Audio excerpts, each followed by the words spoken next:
हम हिंदू राष्ट्र बनाएंगे। हर हिंदू सेवा।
हर हिंदू, हर हिंदू, हर हिंदू, हम भारत भव्य बनाएंगे,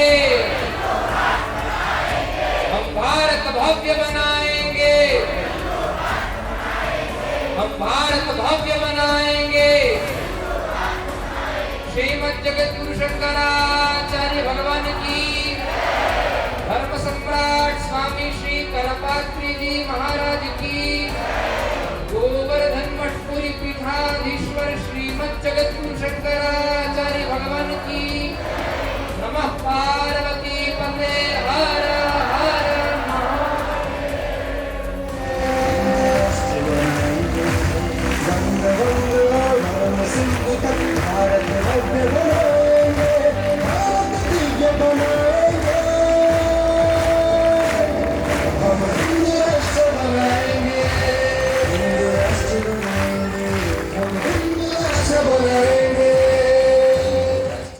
लक्ष्य की सिद्धि के लिए मानवोचित संयम विद्या कला से संपन्न बनाने के लिए जो वाणी इत्यादि का विन्यास है। पहला है ढोल। ढोलकिया से पूछिए, जो ढोल बजाता है तो ताड़न का सबको फोड़ देता है। ढोलकिया को ढोल कितना प्यारा होता है, पाउडर लगाता है, उससे उचित अपेक्षित ध्वनि की आवाज़ की अभिव्यक्ति हो सके, इसके लिए वो उंगलियों का विन्यास करता है। जिस वस्तु और व्यक्ति से जिस प्रयोजन की सिद्धि अपेक्षित है, उस प्रयोजन की सिद्धि के लिए अंग प्रत्यंग का जो उपयोग और विनियोग है, उसी का नाम ताड़न है।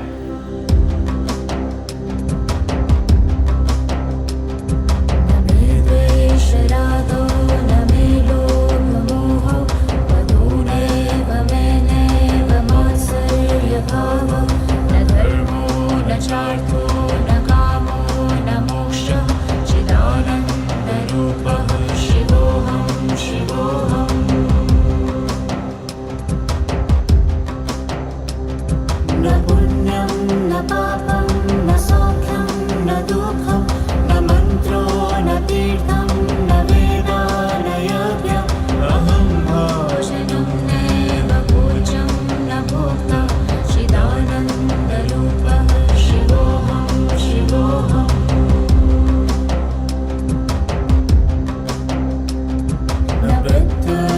शङ्का न मे जातिभेदः पिता नैव मे नैव माता न जन्म न बन्धुर्न मित्रं गुरुर्नैव शिष्यः सङ्गतं नैव मुक्तिर्न मे यः चिदानन्दरूपः शिवोऽहं शिवोऽहम्।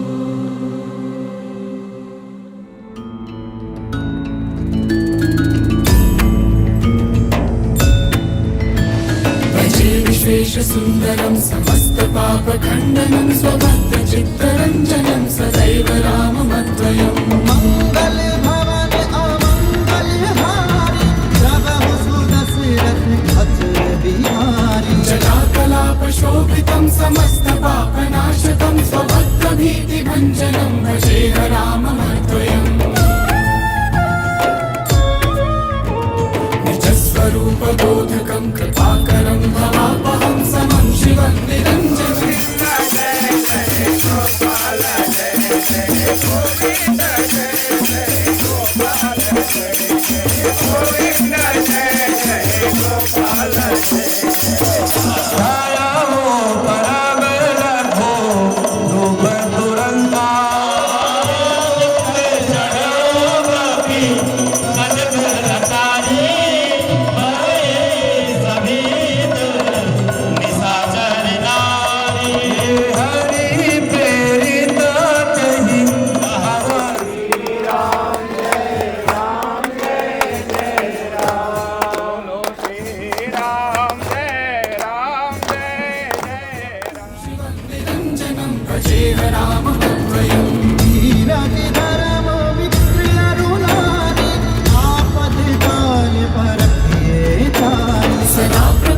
कल्पितं ह्यनामरूपवास्तवं नराकृतिं निरामयं भजेह राममद्वयम्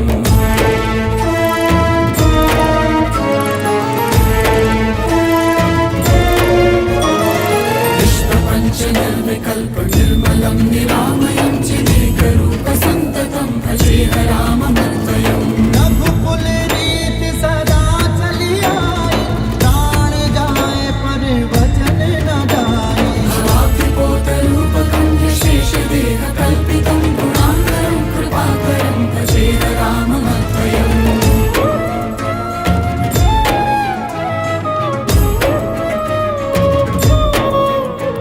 महासुवाक्यबोधकैर्विराजमानवाक्पदै परं च ब्रह्मव्यापकं भजेह राममद्वयम् शिवप्रदं सुखप्रदं भवच्चिदं भ्रमापहं विराजमानदैशिकं भजेह राममद्वयम् हरि अनंत हरि कथा अनंता कहि सुनहि बहु विधि सब सुनता। राम जय राम श्री राम जय राम। भारत भव्य बनाएंगे भारत दिव्य बनाएंगे हम हिंदू राष्ट्र बनाएंगे हिंदू राष्ट्र बनाएंगे हम हिंदू राष्ट्र बनाएंगे हिंदू राष्ट्र बनाएंगे गंग वंग और भरम सिंधु तक भारत भव्य बनाएंगे भारत दिव्य बनाएंगे हम हिंदू राष्ट्र बनाएंगे। श्री राम जय राम श्री राम जय राम श्री राम जय राम श्री राम जय राम श्री राम जय राम श्री राम जय राम श्री राम जय राम। शंकराचार्य गुरुदेव महाराज की बोलिए, शंकराचार्य गुरुदेव भगवान की। हम सबके लिए, समस्त रणवीर वासीपन के लिए और साथ में कवर्धा वासी, पूरा कवर्धा जिला के लिए आज बहुत सी सौभाग्य के अवसर है, बहुत ही शुभ दिन है कि आज गुरुदेव साक्षात भगवान के हमारा दर्शन प्राप्त हुए यहाँ पर। बोला बताते हुए बहुत खुशी होती है, बाद साथ साथ बहुत सौभाग्य भी लगा था कि गुरुदेव के 7 साल के बाद में यहाँ कवर्धा जिला में आगमन होंगे और भी रणवीरपुर के धर्म में आगमन हुए, तो निश्चित ही हम सब बहुत सौभाग्यशाली हैं। और साथ में हमारे पूरा ग्रामवासी पूरा बहुत खुशी के माहौल, बहुत उत्साह के माहौल से, पूरा भक्तिमय माहौल से हम सब गुरुदेव के स्वागत करने की पूरा प्रयास करत हैं। और साथ में आप सबके धन्यवाद भी करना चाहते हूँ कि गुरुदेव के स्वागत में हमारे खास करके मातृशक्ति मन बढ़ चढ़ के कल कलश यात्रा में जिन हिस्सा रहे, तो आप सबके भी साथ में धन्यवाद भी बहुत करत हो। वो जितना अतिथि मनाए हैं सिर्फ कवर्धा जिला से नहीं, कवर्धा के आसपास के दुर्ग से, धमदा से, रायपुर से आप सबके मैं बहुत हृदय से स्वागत करत हूँ। मंच के माध्यम से बहुत स्वागत करत हूँ। और इससे दुर्लभ सहयोग बहुत कम मिलते कि गुरुदेव भगवान के जहाँ साक्षात हमला दर्शन होते। तो मोला नहीं लगे कि आज से बड़े कोई दिन हमारे पर कोई सबसे बड़े त्यौहार, तो मोला लगा थे आज ही है। एक बार सब गुरुदेव को धन्यवाद करबो कि इतना अपन व्यस्ततम समय में से हम मतलब समय देंगे, लेकिन आए कि जिन आज औचित्य है गुरुदेव के बहुत बड़े हैं। बड़े इधर से कहा तो मैं कि गुरुदेव जी ने एक अपन अभियान ला लेकर के, राष्ट्रोत्कर्ष अभियान ला लेकर के पूरा भारत के भ्रमण करत है। साथ में भारत के बाहर भी अन्य कई देशों में गुरुदेव के लगातार आयु की 81 वर्ष की अवस्था में भी लगातार पूरा भारत के भ्रमण करत है। तो निश्चित ही मैं आपसे यही मंच के माध्यम से निवेदन करना चाहता हूँ मैं कि हम भी गुरुदेव की जिन अभियान है उनमें बढ़ चढ़ के हिस्सा लन। एक व्यक्ति, 2 व्यक्ति, 3 व्यक्ति, जहाँ तक कि हम अपन बात पहुँचा सकत हन। जिन अभियान ला लेकर के गुरुदेव आगे बढ़े हैं, जिन हिंदू राष्ट्र के निर्माण के बात हम करतन, जिन गुरुदेव के श्रीमत से हम हमेशा सुनतन, ओला हम सब का भी हमार भी जिम्मेदारी है कि जहाँ हम निवासरत हन, जिन गाँव में, जिन परिवार में, जिन समाज में, हम बात ला हर व्यक्ति तक पहुँचान। वो अभियान में अपन छोटे से सहयोग करन। ये अभियान के सहयोग वही प्रकार से हमारे रही जैसे हम जब प्रभु श्री राम जब लंका जाए के जब पुल बनत रही ने, उस समय हर कोई अपन वानर सेना रही से अपन सहयोग, जितना हमें सेना रही ने प्रभु श्री राम के अपन सहयोग करत रही ने। तो उस समय गिलहरी बड़ा व्याकुल रही से कि मोर छोटे से शरीर है, मैं काय से सहयोग कर सकत हूँ कि मोर छोटे से श्रम कम से कम प्रभु श्री राम के जिन पुल बनत है में काम आए। तो ओखर एक विचार ये है कि काबा न मैं शरीर ला समुद्र के पानी में मैं गीला करूँ और पानी ला गीला करे के बाद में रेत के ऊपर में लेटूँ। तो गिलहरी वैसने करी अपन शरीर ला जाके समुद्र के पानी में गीला करे और साथ में रेत में लौट जाए। रेत में लौटे से क्या है, समुद्र जिन छोटे छोटे रेत के कण है वो गिलहरी के शरीर में चिपक जाए और गिलहरी जिन पुल के निर्माण होत रही से लंका पहुँचे पर वहाँ जाके वो झड़ाए। तो हम में कहना चाहते हो वही छोटे से गिलहरी के रूप में अपन ला अपना सहयोग देना है। यही आप सबसे मैं आज एक आश्वासन चाहता हूँ। साथ में अपन में पूरा परिवार के साइड से, समस्त ग्रामवासी के साइड से मैं बहुत अभिभूत हूँ। और शब्द नहीं है कि मैं गुरुदेव के धन्यवाद कैसे ज्ञापित करूँ कि अपन दक्षिणा मल्ला और इतना सहजता से स्वीकार करी रहे कि मैं बिल्कुल मेरे पास शब्द ही नहीं है। मैं गुरुदेव के सादर चरण वंदन करत हूँ कि यहाँ आए के हमन जिन सौभाग्य हमला प्राप्त हो है। साथ में हमारे मंच में आदरणीय बालक दास जी, महात्यागी जी, संत भी उपस्थित है, आदि राजीव लोचन महाराज जी भी उपस्थित है, जिसका समय समय में यहाँ पर मार्गदर्शन हमेशा मिलते थे। तो आप सब लोग पुनः जितना हमने यहाँ पे अतिथि मना है सबके हृदय से बहुत धन्यवाद, बहुत आभार है। और प्रभु के और भगवान शंकराचार्य जी के आशीर्वाद सब पर बने रहे, यही शुभकामना के साथ आप सबके हृदय से बहुत धन्यवाद है। परम पूज्य मंच पर विराजमान अनंत श्री घोषित जगतगुरु भगवान जी के पावन श्री चरणों में नमन करता हूँ, साष्टांग प्रणिपात करता हूँ। यहाँ पर विराट रूप में विराजमान हिंदू राष्ट्र के इस पावन दिवा स्वप्न को पूर्ण करने आए संकल्पबद्ध सभी सज्जन वृंद, सभी हमारी मातृशक्ति छत्तीसगढ़ की भावपूरित सभी माताएं, आज बहुत ही सौभाग्य की बात है कि हमारे धर्म जिला, जिसको हम धर्म का एक प्रतिभूत रूप मानते हैं, ऐसे कबीरधाम जिला में परम पूज्य जगत गुरु शंकराचार्य भगवान के पावन श्री चरण पड़े। और ये केवल कवर्धा जिला, कबीरधाम जिला का नहीं बल्कि पूरे छत्तीसगढ़ का सौभाग्य है कि परम पूज्य जगत गुरु भगवान के इस पावन संकल्प यात्रा का एक अंग बनने का, साक्षी बनने का और उसमें समाहित होने का हम सबको अवसर मिल रहा है। क्योंकि ये भूमि संकल्पों की भूमि है। परम पूज्य जगत गुरु भगवान हमें जो संकल्प देंगे हम उसे प्राण प्रण से पूर्ण करने के लिए सतत संकल्पित रहेंगे। ऐसा हम सबको भी आज यहाँ संकल्प लेकर के जाना है। क्योंकि इस दिव्य संगम को, इस दिव्य सनातन स्वरूप को बहुत दिनों बाद कवर्धा जिला की पवित्र भूमि में प्रकट कराने में राजा भगीरथ की भूमिका निभाने वाली भावना बोरा जी, यहाँ ऐसा लगना बंद हो गया था कि कवर्धा जिला में फिर से इस प्रकार का दृश्य दिखाई देगा महाराज। जिस समय धर्म सम्राट श्री स्वामी करपात्री जी महाराज की चरणों से पवित्र हुई इस भूमि पर छत्तीसगढ़ की धार्मिक राजधानी कहलाने वाले इस पवित्र कवर्धा जिला के छाती में हमारे हिंदू राष्ट्र राम राज्य इनका सम्मान का प्रतीक भगवा ध्वज काटा गया। उस समय किसी के मन में उसके बाद ऐसा भाव नहीं था, ये आशा समाप्त हो रही थी कि फिर से कोई हिंदुत्व की अलख जगाएगा। महाराजा श्री का पूरे भारत देश में प्रवास होता रहता है। हर सनातन धर्मी के मन में केवल महाराज जी के प्रति आस है, ये बात याद रखिएगा। जितने शंकराचार्य इस समय शंकराचार्य के पीठ पर विराजमान हैं, उनमें केवल और केवल गोवर्धन मठपुरी और पुरी पीठ के शंकराचार्य के प्रति लोगों के मन में आशा है। यह बात दिल की बात है, यह बात हृदय की बात है, यह किसी को छोटा बड़ा बनाने वाली बात नहीं है।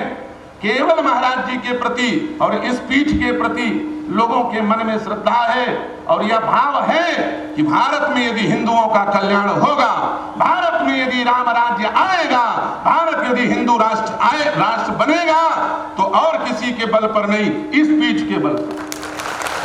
जिस पीठ पर महाराज जी विराजमान है, जिस आसन पर महाराज जी विराजमान है, इसका कारण क्यों है? आप ये मत समझ लीजिएगा कि सामने में राजीव लोचनदास जी महाराज जी के सामने इसलिए प्रशंसा कर रहे हैं। हम झूठी प्रशंसा नहीं करते, हम निर्मोही अखाड़े के महात्मा हैं। अखाड़े वाले किसी की झूठी प्रशंसा नहीं करते।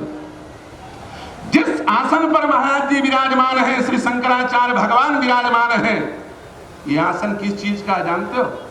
लकड़ी का आसन है। किसका आसन है? लकड़ी का आसन है। और ये आसन पहले सोने का होता था, 24 कैरेट सोने का। राजा शतधनवा के द्वारा दिया गया दिव्य सिंहासन। इस पीठ पर विराज रहे पूर्वाचार्य श्री स्वामी निरंजनानंद सरस्वती जी महाराज ने भारत में राम राज्य लाने के लिए, भारत को हिंदू राष्ट्र बनाने के लिए धर्म सम्राट श्री स्वामी करपात्री जी महाराज के तत्वावधान में, अगुवाई में, जिस समय भारत के हृदय स्थल दिल्ली में 1966 में गौवध रोकने के लिए आंदोलन किया गया।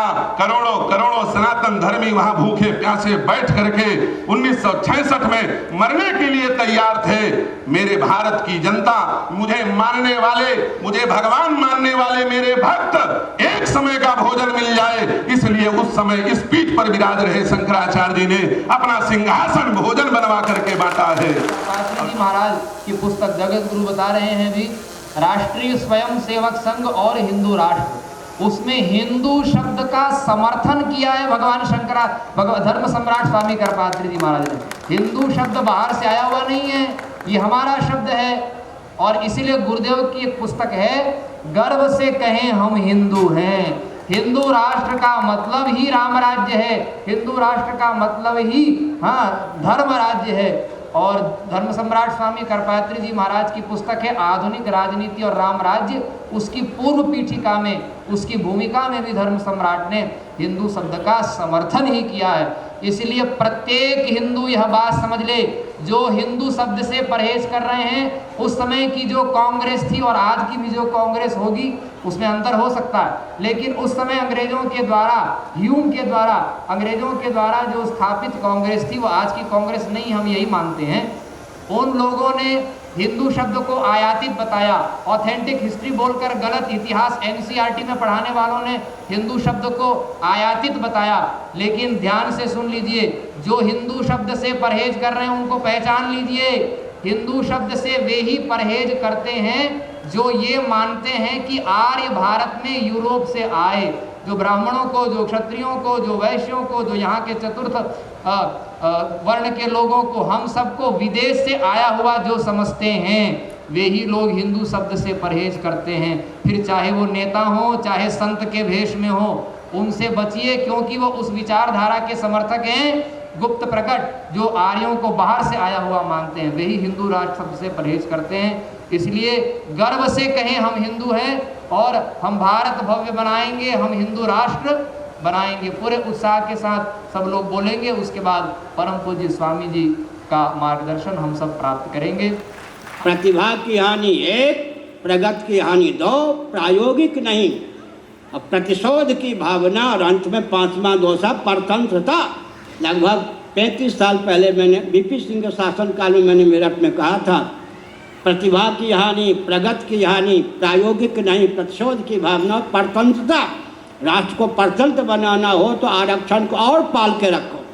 एक एक नेता एक एक लात मार करके भारत को चला जाता है, बाकी जो पीछे वाले नेता आते हैं आरक्षण के दोष को समझ करके भी लाचारी के कारण, लेकिन आत्मा और आत्मा समझने में आकाश पाताल का अंतर। नैयायिकों का, वैशेषिकों का जो आत्म तत्व है, स्वतः सत्य नहीं, स्वतः चित्त नहीं, स्वतः आनंद नहीं। हमारे जो भगवान हैं वो बाइबल की सीमा के भगवान नहीं है, कुरान शरीफ की सीमा के भगवान नहीं है, इधर उधर की सीमा के भगवान नहीं। हमारे भगवान कौन हैं? जगत बनाते भी हैं, जगत बनते भी हैं। जीवन में उत्कर्ष चाहिए तो मनवादी शास्त्र सम्मत विधा से जीवन यापन अपेक्षित है। इस रॉकेट, कंप्यूटर, एटम, मोबाइल के युग में भी वेदादि शास्त्र सम्मत हम सनातन धर्मियों का भोजन, वस्त्र, आवास, शिक्षा, स्वास्थ्य, यातायात, उत्सव, त्योहार, रक्षा, सेवा, न्याय, विवाह का प्रकल्प विज्ञान सर्वोत्कृष्ट है। ऐसी स्थिति में कोई चुनौती देकर टिक नहीं सकता।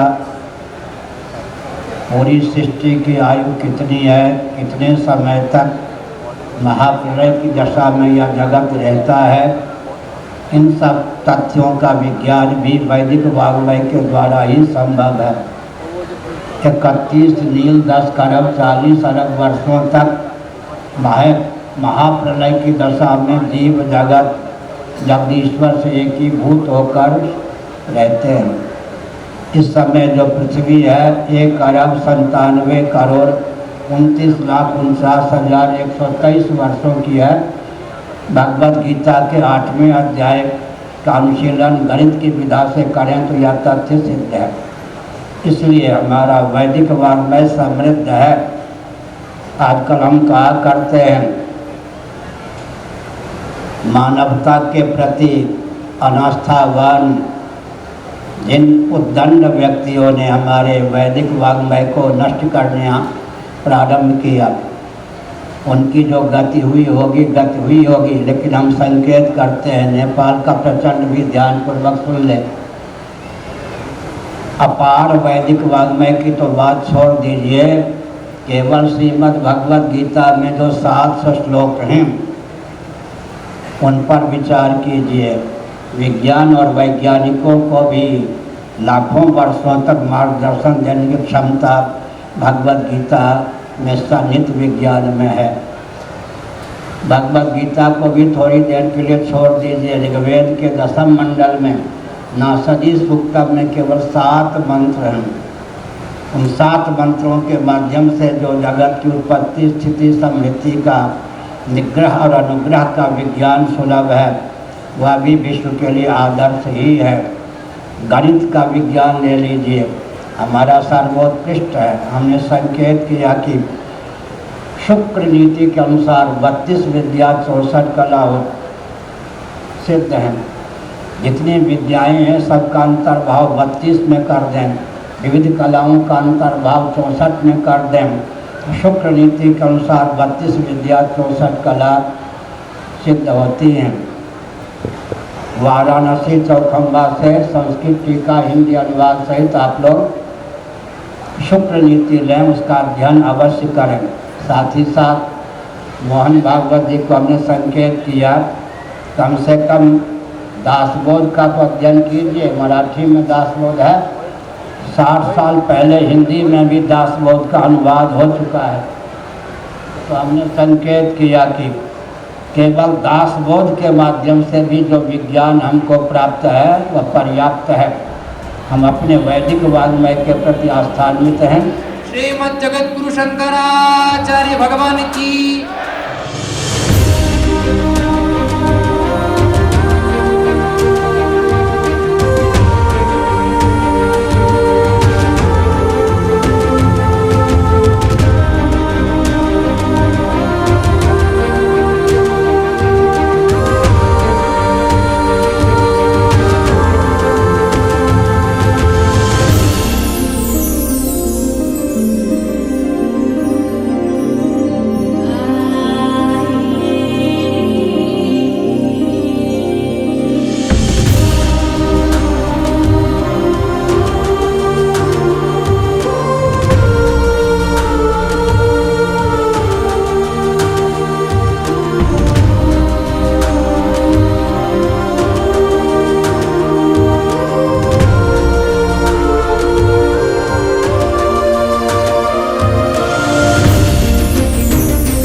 शौर्यवान हनुमान वायुपुत्र श्री राम भक्त महावीर शौर्यवान हनुमान वायुपुत्र श्री राम भक्त महावीर शौर्यवान हनुमान वायुपुत्र श्री राम भक्त महावीर शौर्यवान हनुमान जय जय राम सीताराम जय जय राम सीताराम जय जय राम सीताराम